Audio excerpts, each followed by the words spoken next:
I was at my grandfather's house helping him move his furniture. My mum had died when I was young, and he became my father figure.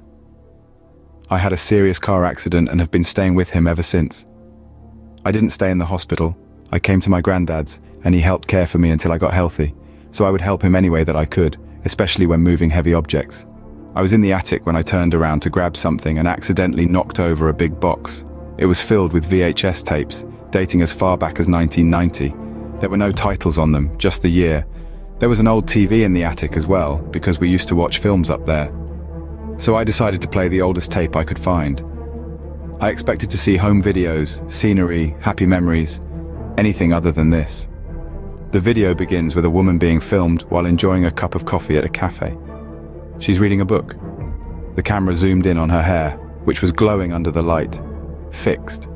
The tape then goes on to a new setting. It looks like somewhere in Jersey.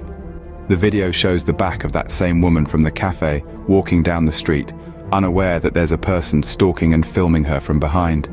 The sky is beginning to turn a dark grey. Headlights from passing cars are glinting off her shiny boots. The camera is rubbing up against the jacket of the cameraman. They're not far from her, but are far enough away to show that he or she's not with her, obviously following her. The scene lasted roughly 5 minutes of walking until it shifted to the woman now bound and in the boot of a car. She was taped up and couldn't speak. All I could hear was her screaming and crying, with heavy rainfall hitting off the car and street. Her muffled panic shattered my heart. I became frozen.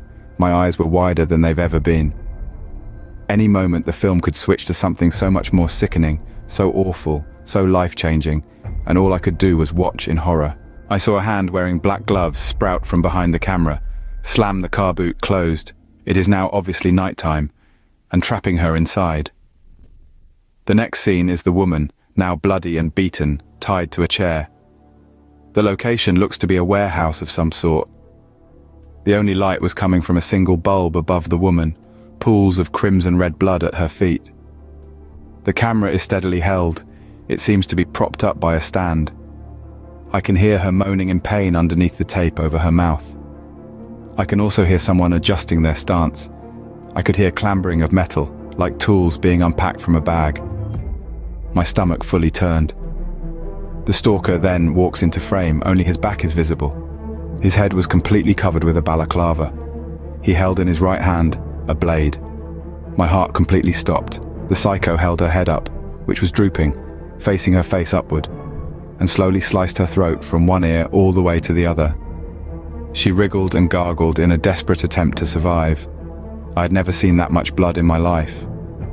The murderer then takes off his balaclava and stares into the camera, showing a toothy grin. The film then suddenly stops.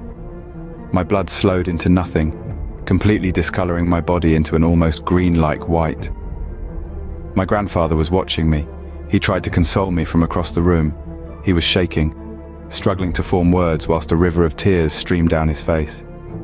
He said he didn't want me to be reminded of who I was before my accident.